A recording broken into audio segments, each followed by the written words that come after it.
ठीक है, मैं आपके पास आऊंगी सर। बड़ी खबर का रुख कर लेते हैं। इलेक्शन कमीशन ने 147 सीटों के रुझान जारी कर दिए। इलेक्शन कमीशन की ओर से 147 सीटों के रुझान सामने आ चुके हैं, जिसमें 48 पर बीजेपी, 47 सीटों पर जेडीयू इस वक्त आगे चल रही है। ये रुझान है, हम रुझान आपको बता रहे हैं, जिसमें 23 सीटों पर आरजेडी और 7 सीटों पर कांग्रेस। और इलेक्शन कमीशन के ये आंकड़े हम आपको बता रहे हैं, और इलेक्शन कमीशन के आंकड़ों में भी इस वक्त बीजेपी आगे बढ़ती हुई नजर आ रही है। और साथ ही साथ आपको ये बता दें कि लगातार देखिए जिस तरीके से एक के बाद एक रुझान सामने आ रहे हैं, और ये जो नंबर से बहुत तेजी के साथ आगे बढ़ते हुए इस वक्त नजर आ रहे हैं। लेकिन अभी जो आंकड़े देख रहे हैं आप, ये इलेक्शन कमीशन के हैं, जिसमें 48 पर बीजेपी आगे है, 47 सीटों पर इस वक्त जेडीयू आगे चल रही है। उसी के साथ 23 सीटों पर आरजेडी और 7 सीटों पर कांग्रेस आगे चल रही है। और देखिए सर, कांग्रेस की अगर हम बात करते हैं 7 सीटों पर आगे चल रही है, और ये 146 सीटों का अब रुझान सामने आ चुका है।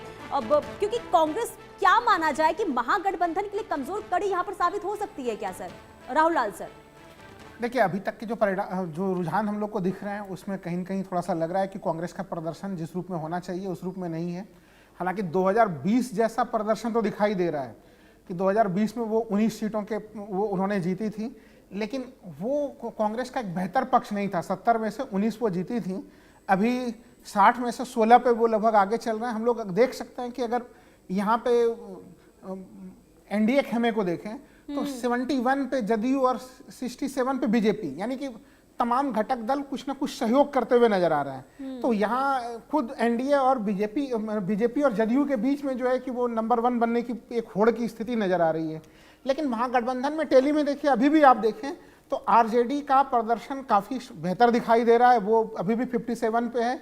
लेकिन आरजेडी के साथ जो उसके तमाम जो दूसरे जो सहयोगी घटक दल हैं, चाहे कांग्रेस की बात हम लोगों ने की, कांग्रेस उसके अतिरिक्त अगर हम लोग लेफ्ट का देखें, लेफ्ट का भी जो है कि वो 19 सीटों का जो है कि पिछले 2020 के चुनाव में रहा था, और वो काफी कम सीटों पे चुनाव लड़े थे और फिर भी 20 रहा था। इस बार लेफ्ट का प्रदर्शन भी कहीं न कहीं अब तक अभी पीछे दिख रहा है इस समय तक रुझानों में। हालांकि कई सीटों पे उनकी स्थिति अच्छी है, तो आगे हो सकता है कि हम लोग देखें तो कुछ बेहतर दिखे, लेकिन इस समय तक तमाम घटक दल जो सहयोग करना चाहिए, अब देखिए साहनी 15 सीटों पे है, 3 जगह पे अभी आगे दिख रहे हैं।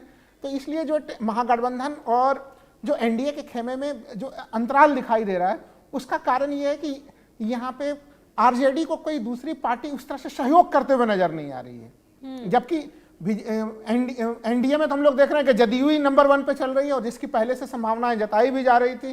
तो वो दोनों में एक प्रतिस्पर्धा है, और उस प्रतिस्पर्धा में देखिए नंबर्स कितने ऊपर चले जा रहे हैं, 71, 67। शुरुआत से मॉर्निंग से ये कुछ रुझान हम लोगों को दिखाई दे रहे हैं। और ये भी चीजें स्पष्ट है कि वो 43 नंबर पे जो 43 नंबर पे जो खड़ी थी जनता दल यूनाइटेड, उस वाले चीज से तो वो आगे रहेगी। ये तो शुरुआती रुझान में, और हम लोगों को पहले से ही प्रथम चरण के चुनाव के बाद से भी दिखाई दे रही थी, जिस तरह से बीजेपी ने जो है कि अचानक से भारतीय जनता पार्टी के ऑफिस में भी जो है कि नीतीश कुमार के पोस्टर लगने शुरू हो गए थे, तो वो उनको भी समझ में आ गया था, और सेकंड चरण में उन्होंने रणनीति बदल भी ली थी यहाँ पे। बिल्कुल राहुल जी, आप पूरे बिहार चुनाव को लेकर बात करें।